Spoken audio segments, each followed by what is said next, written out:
आज दिल्ली येथील आंबेडकर भवन या ठिकाणी आम्ही आलेलो आहोत आणि या ठिकाणी आपल्याला व्हिडिओ करण्याची परमिशन नसताना सुद्धा आपण व्हिडिओ करण्यासाठी परमिशन घेतलेली आहे आपल्या चॅनलसाठी खास करून, आणि आपल्याला गाईड करण्यासाठी आपल्या ग्रुपला गाईड या सर्व आंबेडकर भवनचं सविस्तर माहिती देण्यासाठी आचल भारती ह्या मॅडम आपल्याला गाईड करणार आहेत। तर आपण या ठिकाणी त्यांच्याकडून संपूर्ण आंबेडकर भवनाची सविस्तर माहिती घेऊया। जय भीम सभी को। डॉक्टर अंबेडकर नेशनल मेमोरियल में आपका स्वागत है। यह स्थान जो आप देखिए स्थान था और बाबा साहेब ने 6 दिसंबर 1956 को अपनी अंतिम सांस यहीं ली। यह पहले कोठी थी जिसे डिमोलिश करके मेमोरियल बना दिया गया और इसका उद्घाटन 13 अप्रैल 2018 को किया गया और 14 अप्रैल 2018 को इसे पब्लिक के लिए ओपन कर दिया गया। ये बाबा साहेब से रिलेटेड कुछ पिक्चर है जिन्हें मैग्नीफाई करके वॉल पर दिखाया है और इस मेमोरियल में टोटल 5 जोन और 27 एग्जिबिट्स हैं जो बाबा साहेब की लाइफ जर्नी को दर्शाते हैं। ये एग्जिबिट फर्स्ट है जिसमें फर्स्ट है महू जो कि मध्य प्रदेश में है, मिलिट्री हेडक्वार्टर ऑफ वॉर, जहां बाबा साहेब का जन्म हुआ 14 अप्रैल 1891 में। सेकंड है एल्फिस्टन कॉलेज बॉम्बे। वंचित समाज से पहले ऐसे व्यक्ति होते हैं बाबा साहेब जो एल्फिस्टन कॉलेज में एडमिशन लेते हैं और यहीं से अपनी ग्रेजुएशन कंप्लीट करते हैं। दापोली ये बम्बई प्रांत के रत्नागिरी जिले का एक विलेज है। बाबा साहेब के पिताजी ब्रिटिश आर्मी में सूबेदार होते हैं तो रिटायरमेंट के बाद वो दापोली जाकर निवास करते हैं। लक्ष्मी विलास महल ये बड़ौदा के महाराज सयाजी राय गायकवाड़ जी का महल है। बाबा साहेब ने 1913 में लेफ्टिनेंट के पद पर यहाँ जॉब की। बॉम्बे हाईकोर्ट बाबा साहेब ने 1924 में बॉम्बे हाईकोर्ट से अपनी वकालत की प्रैक्टिस प्रारंभ की क्योंकि बाबा साहेब ग्रेजुएट से बैरिस्टर एट लॉ थे। कालाराम मंदिर पहले वंचितों का मंदिरों में प्रवेश निषेध था तो धार्मिक समानता स्थापित करने के लिए बाबा साहेब ने नासिक के कालाराम मंदिर में प्रवेश किया 2 मार्च 1930 को। लगभग अपने 10,000 अनुयायियों के साथ ये बाबा साहेब के जीवन का दूसरा सत्याग्रह था। ये भी ब्रीफ में आगे जाके मैं एक्सप्लेन करूंगी। गवर्नमेंट लॉ कॉलेज जून 1928 में बाबा साहेब गवर्नमेंट लॉ कॉलेज में प्रोफेसर के रूप में जॉब करते हैं। उनकी हाई क्वालिफिकेशन उच्च शैक्षणिक योग्यता को देखते हुए बाबा साहेब को उसी कॉलेज में प्रिंसिपल बना दिया जाता है। ये लंदन ब्रिज लंदन का प्रतीक चिन्ह है। जैसा कि बाबा साहेब ने 1916 में लंदन स्कूल ऑफ इकोनॉमिक्स और ग्रेजुएट में एडमिशन लिया।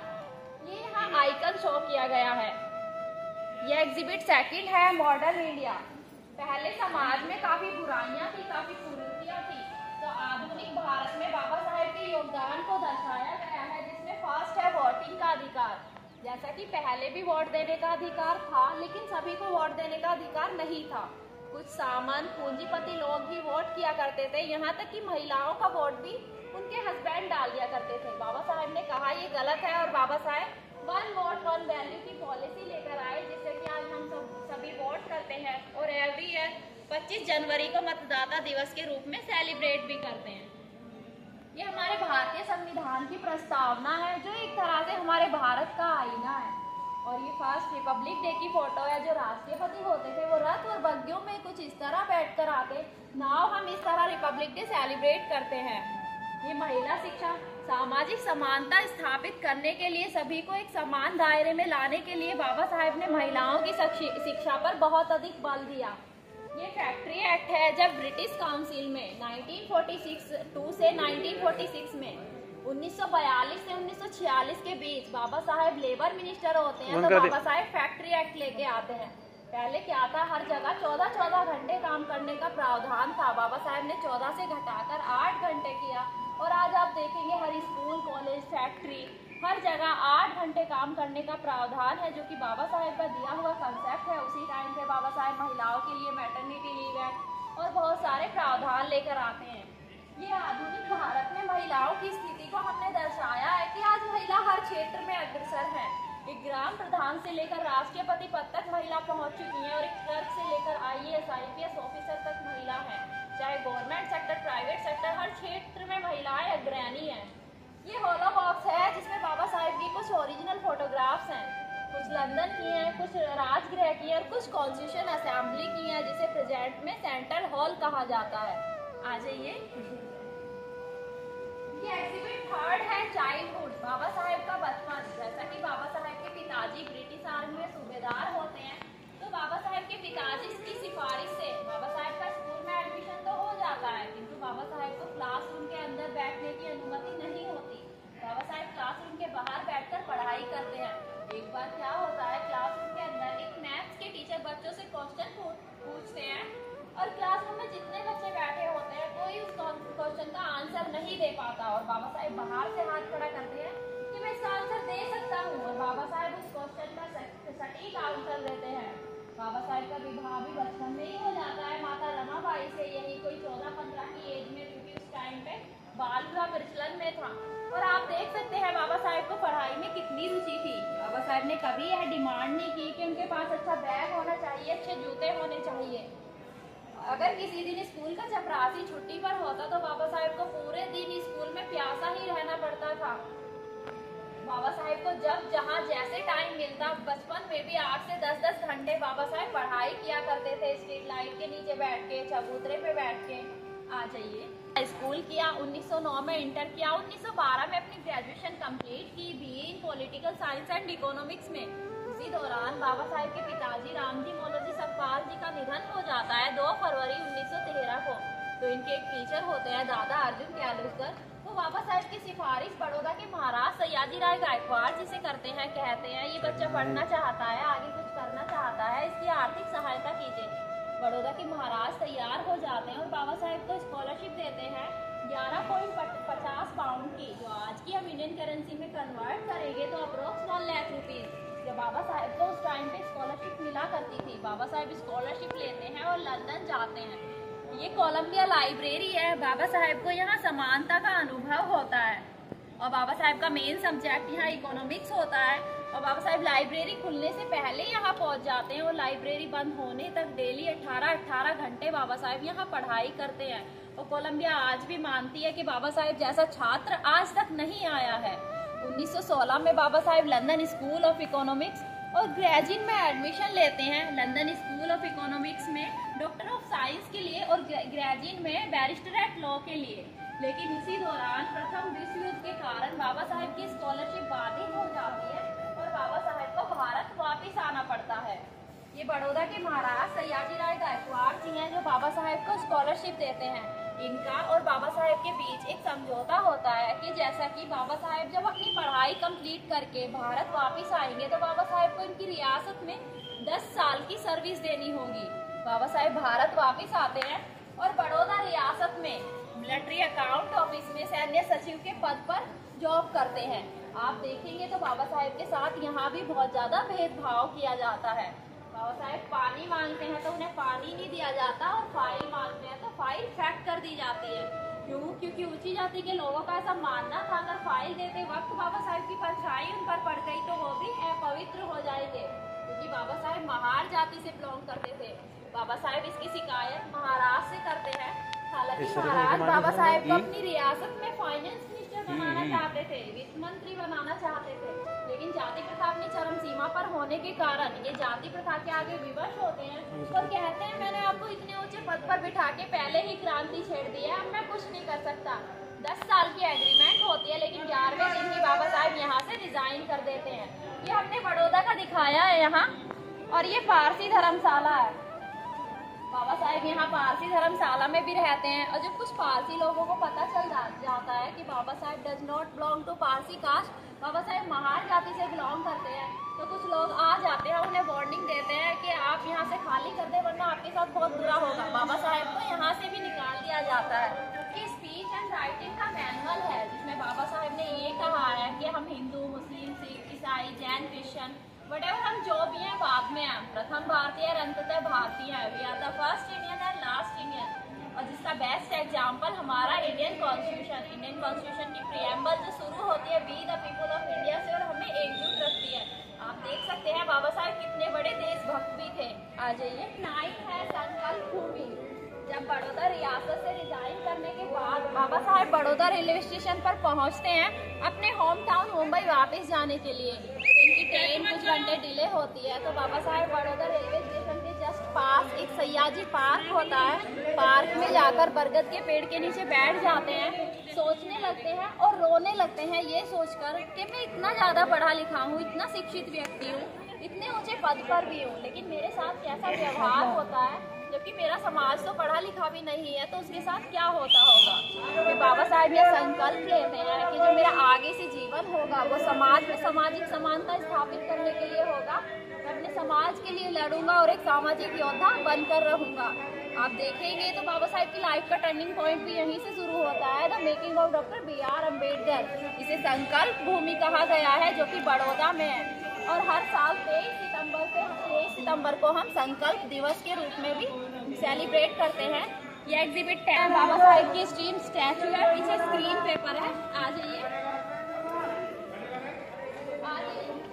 रिलेटेड कुछ फेमस प्लेसेस हैं जिन्हें मैग्नीफाई करके वॉल पर दिखाया है, और ये एग्जिबिट 11 है जिसमें फर्स्ट है साइमन कमीशन। जब 1928 में साइमन कमीशन भारत आया तो सभी ने उसका विरोध किया, उसे काले झंडे दिखाए गए और साइमन गो बैक के नारे दिए गए, लेकिन बाबा साहेब साइमन कमीशन के समर्थन में थे।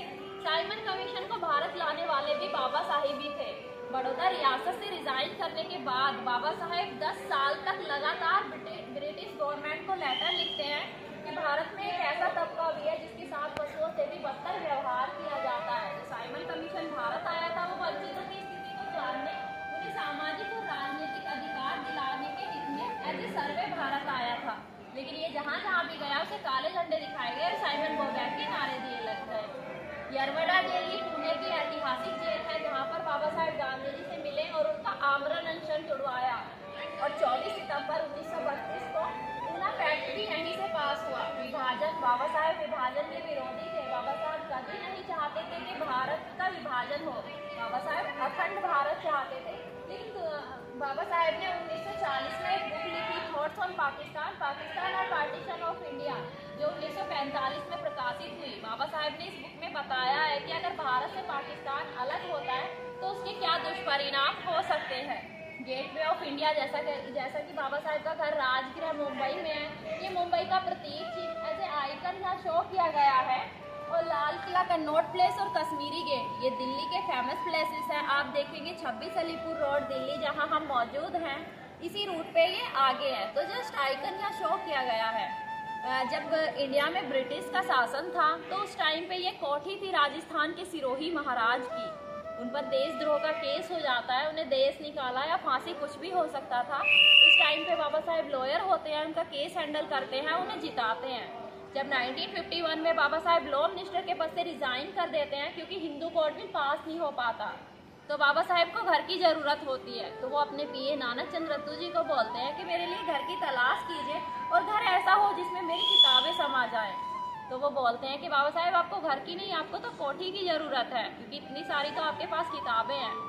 जब राजस्थान के सिरोही महाराज को पता चलता है कि बाबा साहेब ने कानून मंत्री पद से इस्तीफा दे दिया और बाबा साहेब को घर की तलाश है, तो वो बाबा साहेब को कॉल करते हैं, कहते हैं 26 अलीपुर रोड पे मेरी एक कोठी है, आप चाहे तो वहाँ रह सकते हैं। बाबा साहेब पूछते हैं आप उसका कितना रेंट लेंगे? महाराज बोलते हैं मैं अभी इतना बड़ा नहीं हुआ हूँ कि आपसे रेंट लूँ, मैं आपके एहसानों में दबा हुआ हूँ और शायद आप ही की वजह से आज मैं जिंदा हूँ, मैं आपसे रेंट कैसे ले सकता हूँ। लेकिन बाबा साहेब बड़े स्वाभिमानी थे, स्वाभिमान के साथ बाबा साहेब को जीना पसंद था और सिद्धांतों के पक्के थे। महाराज बोलते हैं आपको भी ऐसा ना लगे कि मैंने आपको दान में दे दिया और आप स्वाभिमानी भी हैं, सिद्धांतों के पक्के हैं, तो आप मुझे 1 रुपया देना। बाबा साहेब इस पूरी कोठी का 1 रुपीज पे करते हैं रेंट के रूप में पर मंथ। आ जाइए, है एक्स्ट्रा ऑर्डिनरी इकोनॉमिक्स, असाधारण अर्थशास्त्री कहा जाता है बाबा साहेब को। असाधारण अर्थशास्त्री इसलिए कहा जाता है क्योंकि कोलंबिया यूनिवर्सिटी से डबल डॉक्टरेट की डिग्री हासिल करने वाले प्रथम भारतीय थे, और प्रथम भारतीय ही नहीं साउथ एशिया के भी प्रथम थे। और आज 2022 तक भी कोलंबिया से कोई दोहरी डॉक्टरेट की डिग्री हासिल नहीं कर पाया है। ब्रिटिश शासन में इंडियन करेंसी का बहुत ज़्यादा मिसयूज था, तो बाबा साहेब ने उस टाइम पे एक थीसिस लिखी, the problem of rupees, its origin and solution. जिस थीसिस के बेस पे आज भारत का सबसे बड़ा बैंक, जिसे बैंकों का बैंक कहा जाता है, RBI रिजर्व बैंक की स्थापना हुई 1 अप्रैल 1935 को। फुल एजुकेशन सोसाइटी की स्थापना की और उस सोसाइटी से जो फंड आया उससे औरंगाबाद में मिलिट्री कॉलेज की स्थापना की। ये बाबा साहेब हैं। डॉक्टर सविता अम्बेडकर बाबा साहेब की सेकंड वाइफ और ये सामाजिक कार्यकर्ता है राय बहादुर सीके भोले जी और ये कॉलेज के कुछ रजिस्ट्रार और प्रिंसिपल। और ये 1922 की फोटो है जब ग्रेजुएट से बैरिस्टर एट लॉ की डिग्री मिली बाबा साहेब को। और बाबा साहेब ने अपने समाज को 3 मूल मंत्र दिए, शिक्षित बनो, संगठित रहो और संघर्ष करो। क्योंकि अगर मेरा समाज शिक्षित ही नहीं होगा तो अपने अधिकारों के बारे में जानेगा कैसे, जागरूक कैसे होगा। शिक्षित रहोगे तो संगठित रहोगे और संगठित रहोगे तो ही संघर्ष कर पाओगे। आ जाइए, ये एग्जिबिट 14 है, महान आंदोलन। बाबा साहेब एक ऐसे व्यक्ति थे जिन्होंने पीने के पानी के लिए सत्याग्रह किया। इस तालाब का पानी वंचितों को छोड़कर सभी को पीने की अनुमति होती है। बाबा साहेब कहते हैं ये प्राकृतिक संपदा है। अगर इस तालाब का पानी पशु पी सकते हैं, जानवर पी सकते हैं तो हम क्यों नहीं। अगर हम हिंदू हैं तो हमारे साथ हिंदुओं जैसा व्यवहार क्यों नहीं किया जाता। 20 मार्च 1927 को बाबा साहेब लगभग अपने 10,000 अनुयायियों के साथ जाते हैं और इस तालाब का पानी अपनी अंजुली में लेके चाव करते हैं। जैसा कि मराठी में टेस्ट को चाव कहा जाता है तो उसी से इसका नाम सरदार तालाब भी पड़ा। और बाबा साहेब कहते हैं मैं इस पानी को पीकर अमर नहीं हो जाऊंगा, लेकिन धार्मिक समानता स्थापित करने के लिए, राइट टू इक्वालिटी के लिए यह भी जरूरी था। और यहाँ बाबा साहेब के लिए एक लाइन की निकाली होंगी गंगाएं किसी ने अपनी जटाओं से। हमें तो पीने का पानी भी बाबा साहेब के संघर्षों से मिला। आज एक समाज के कुछ विभिन्न तबकों के लोग हैं जिन्होंने किसी न किसी रूप में बाबा साहेब का सहयोग किया, क्योंकि ये जानते थे अगर कोई अपने समाज के लिए लड़ रहा है तो उसकी सहायता करनी चाहिए। इनमें प्रमुख है जोगिंद्र नाथ मंडल। ये बाबा साहेब को संविधान सभा में ईस्ट बंगाल से जिताकर लेकर आए और जब भारत से पाकिस्तान अलग हुआ तो पाकिस्तान के फर्स्ट लॉ मिनिस्टर बने और बाबा साहेब इंडिया के फर्स्ट लॉ मिनिस्टर बने। हालांकि बाद में इंडिया वापस आ जाते हैं और गुमनाम की जिंदगी जी रहे होते हैं। और जब बाबा साहेब ने 25 दिसंबर 1927 को मनुस्मृति दहन किया तो कमलकांत वासुदेव चित्रे और सुरेंद्र नाथ गोविंदराव इन्होंने मुख्य भूमिका निभाई बाबा साहेब के सहयोग में। पहले वंचितों का मंदिरों में प्रवेश निषेध था तो धार्मिक समानता स्थापित करने के लिए बाबा साहेब नासिक के कालाराम मंदिर में जाते हैं और लगभग अपने 10,000 अनुयायियों को मंदिर में प्रवेश दिलाते हैं। 2 मार्च 1930 को जब बाबा साहेब मंदिर में प्रवेश दिला रहे होते हैं तो कुछ ऊंची जाति के लोग राम रथ मूर्ति को लेकर भाग जाते हैं और बाबा साहेब बुरी तरह से घायल भी हो जाते हैं। हालांकि बाद में अपने इंटेलेक्चुअल माइंड से मंदिर में प्रवेश दिला देते हैं और इस मंदिर के प्रवेश में भी बाबा साहेब का 5 साल का संघर्ष रहता है। और बाबा साहेब फिर कहते हैं कि मुझे मंदिरों में प्रवेश कराने की जगह स्कूलों में प्रवेश कराना चाहिए था, किंतु धार्मिक समानता स्थापित करने के लिए यह भी जरूरी था। कालाराम मंदिर इसका इसलिए नाम है क्योंकि ये काले पत्थरों से निर्मित है जो कि नासिक में है। ये बाबा साहेब के जीवन का दूसरा सत्याग्रह था। घर बनाते हैं रहने के लिए, लेकिन बाबा साहेब एक ऐसे व्यक्ति थे जिन्होंने अपनी किताबों के लिए घर बनाया। लगभग 50,000 बुक्स का कलेक्शन था बाबा साहेब के पास, जो उस टाइम में राजगृह की सबसे बड़ी लाइब्रेरी भी हुआ करती थी। ये बाबा साहेब के घर राजगृह की फोटो है। बाबा साहेब और ये माता रमाबाई है बाबा साहेब की फर्स्ट वाइफ, और ये इनकी भाभी है लक्ष्मी बाई, और ये बाबा साहेब के एकमात्र जीवित पुत्र यशवंत राव हैं, और ये बाबा साहेब के भतीजे हैं मुकुंद राव। इनका फैमिली पेट है जिसका नाम टॉबी है। और बाबा साहेब में एक एडिशनल क्वालिटी भी थी कि वो बहुत अच्छे फोटोग्राफर भी थे। ये बाबा साहेब के घर राज फोटो है जो उन्हीं के हाथों के द्वारा क्लिक की गई फोटो है। साहेब को बाबा साहेब क्यों कहा जाता है? ये त्याग और बलिदान की मूर्ति माता रमाबाई है, ये इनका पार्थिव शरीर है। त्याग मूर्ति मैंने इसलिए कहा क्योंकि इन्होंने सब कुछ त्याग दिया था बाबा साहेब को बनाने के लिए। ये दूसरों के घर पर कंडे काटते हैं और पैसे इकट्ठे करके बाबा साहेब को भेजते हैं।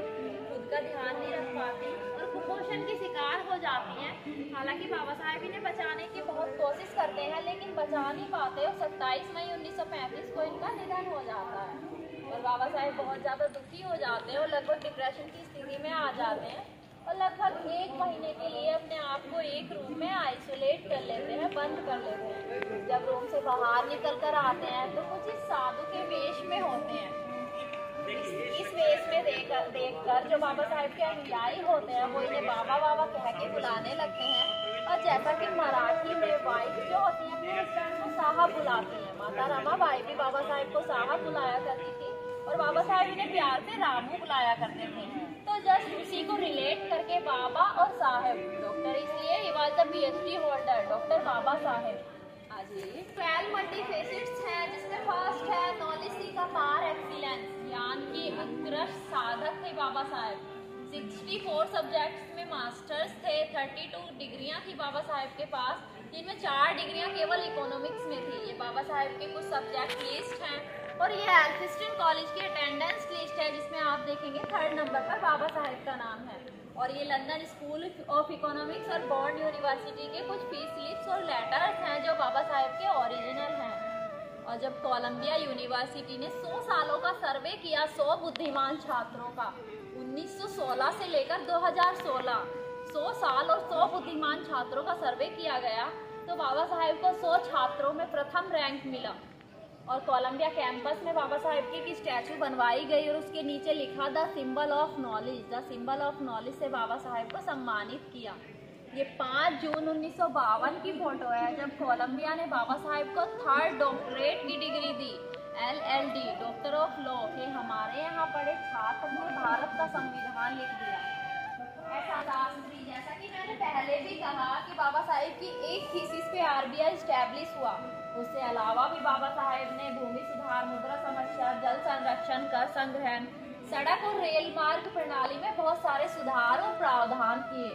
समाज सुधारक के रूप में बाबा साहेब अपने समाज को जागरूक करना चाहते थे, जगाना चाहते थे, तो उन्होंने अनेक पत्र पत्रिकाओं का भी सहारा लिया, जिनमें प्रमुख है मूक नायक, बहिष्कृत भारत, समता, जनता, एक इसमें मेंशन नहीं है प्रभुत्व भारत, जात पात उन्मूलन। बाबा साहेब जात पात उन्मूलन के समर्थक थे, क्योंकि बाबा साहेब ने बचपन में ही अनटचेबिलिटी को सहन और महसूस किया था। एक बुक लिखी है एनिमेशन ऑफ कास्ट, जो एक बहुत फेमस बुक है। और बाबा साहेब अद्भुत सामाजिक समझ रखने वाले शिक्षाविद थे। शिक्षा को एक पात्र मुक्ति और प्रगति का आधार बताया है बाबा साहेब ने। और depress class education society, people education society और मुंबई में सिद्धार्थ कॉलेज और औरंगाबाद में मिलिंद कॉलेज की स्थापना की। बौद्ध धर्म के आधुनिक समर्थक, जैसा कि सम्राट अशोक के बाद 2nd नंबर पे नाम जो आता है वो बाबा साहेब, जिन्होंने इतने बड़े प्लेटफॉर्म पर बौद्ध धर्म की दीक्षा ली 14 अक्टूबर 1956 को नागपुर में लगभग अपने 7 लाख अनुयायियों के साथ। अब विजनरी लीडर, जैसा कि बाबा साहेब ने नारा दिया, शिक्षित बनो, संगठित रहो और संघर्ष करो, वो नारा आज के टाइम में भी कितना कारगर सिद्ध होता है। इससे पता चलता है कि बाबा साहेब कितने बड़े दूरदर्शी नेता थे। और बाबा साहेब कभी नहीं चाहते थे कि भाषा के आधार पर भारत का विभाजन हो।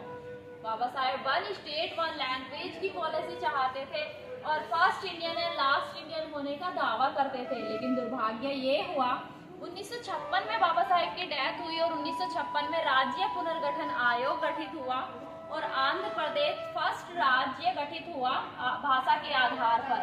बाबा साहेब के अनुसार तो जैसा कि हमारे भारतीय संविधान का फर्स्ट आर्टिकल ही कहता है, India that is Bharat shall be union of state, India अर्थात भारत राज्यों का एक संघ होगा।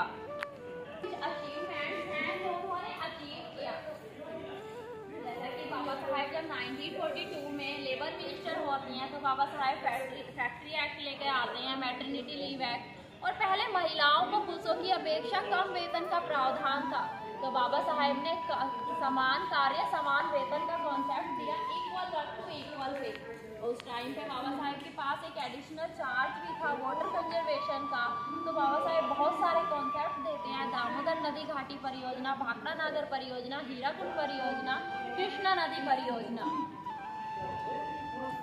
ये हमारे मेमोरियल का मॉडल है जो एक ओपन बुक शेप में है, रिप्रेजेंट करता है हमारे इंडियन कॉन्स्टिट्यूशन को। कॉन्स्टिट्यूशन इसलिए क्योंकि Baba Saheb main architecture of Indian constitution, Baba Saheb मुख्य शिल्पकार हैं भारतीय संविधान के। ये कोई फ्लॉस नहीं है, ये लेयर्स है। एंट्री गेट जहाँ से आपने एंट्री की, जस्ट सामने सम्राट अशोक पिलर है, बोधि वृक्ष, और ये सांची के स्तूप से लिए गए 2 तोरण द्वार, कॉर्नर में वहाँ परिनिर्वाण भूमि है। ये म्यूजिकल फाउंटेन जो एवरीडे इवनिंग में 5:30 पे ओपन होता है, सिटिंग एरिया, और ये मेडिटेशन हॉल है। ये यहाँ पर हम लोकेट हैं, इस जगह पर हम मौजूद हैं। और ये बैक साइड गेट, इसके जस्ट सामने दिल्ली के CM अरविंद केजरीवाल जी का आवास है। आ जाइए। इंडिपेंडेंट इंडिया के फर्स्ट लॉ मिनिस्टर, स्वतंत्र भारत के फर्स्ट कानून मंत्री। जब बाबा साहेब को स्वतंत्र भारत का प्रथम कानून मंत्री बनाया गया तो बाबा साहेब बहुत सारे प्रावधान लेकर आते हैं, जिसमें सबसे ज्यादा प्रमुख है हिंदू कोड बिल, जिसमें महिलाओं को संरक्षण का अधिकार, संपत्ति का अधिकार, विवाह का अधिकार, तलाक का अधिकार, गोद लेने का अधिकार। क्योंकि बाबा साहेब का ऐसा कहना था, अगर मुझे किसी समाज की प्रगति का आकलन करना हो तो मैं इस बेसिस पे करूंगा कि समाज की महिलाएं कितनी शिक्षित हैं। अगर किसी समाज की महिलाएं शिक्षित हैं तो उसकी आने वाली हर पीढ़ी शिक्षित होगी, और अगर केवल पुरुष शिक्षित हैं तो उसकी प्रगति एक सीमित दायरे में ही सीमित रह जाएगी। हालांकि हिंदू कोड बिल पास नहीं हो पाता और 27 सितंबर 1951 को बाबा साहेब कानून मंत्री पद से इस्तीफा दे देते हैं। ये बाबा साहेब की लास्ट स्पीच है कॉन्स्टिट्यूशन असेंबली की 25 नवंबर 1949 की।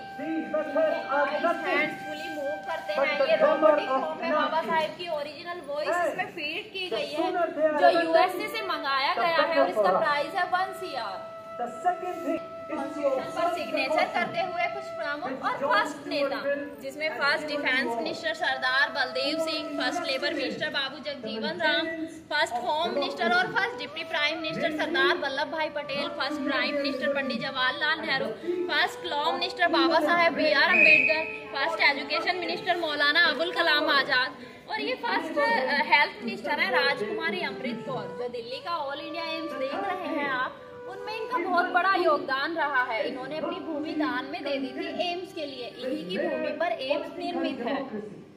फर्स्ट रिपब्लिक डे की फोटो है, जो इंडिया में फर्स्ट रिपब्लिक डे सेलिब्रेट किया गया था 26 जनवरी 1950 को। जो पहले परेड होती थी वो इंडिया गेट के अंडर पास से होके जाया करती थी, बाद में अमर जवान ज्योति लगा देने के कारण साइड से होके जाती है। उस टाइम पे जो हमारे फर्स्ट चीफ गेस्ट थे जो रिपब्लिक डे पर इंडिया आए, वो इंडोनेशिया के प्रेसिडेंट सुकार्नो थे। ये पार्लियामेंट के अंदर हिंदू कोड बिल पर एड्रेसिंग करते हुए बाबा साहेब, और जब हिंदू कोड बिल पास नहीं हो पाता तो 27 सितंबर 1951 को बाबा साहेब लॉ मिनिस्टर के पद से रिजाइन कर देते हैं, और 28 सितंबर को न्यूज़पेपर में ये आर्टिकल छपता है और KM मुंशी को सेकंड लॉ मिनिस्टर अपॉइंट किया जाता है। ये अनटचेबल सोसाइटी एस+ समाज की कुछ महिलाएं हैं जिन्होंने बाबा साहेब का 50वां जन्म दिवस सेलिब्रेट किया 14 अप्रैल 1942 को। ये तब की फोटो है।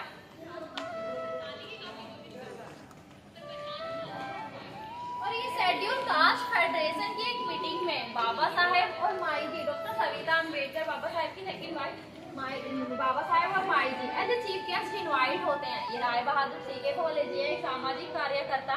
जब ये मीटिंग में पहुंचते हैं तो सारी सीट्स फुल हो चुकी होती हैं। तो बाबा साहेब से कहते हैं चेयर्स तो हैं ही नहीं, मैं कहाँ बैठूं।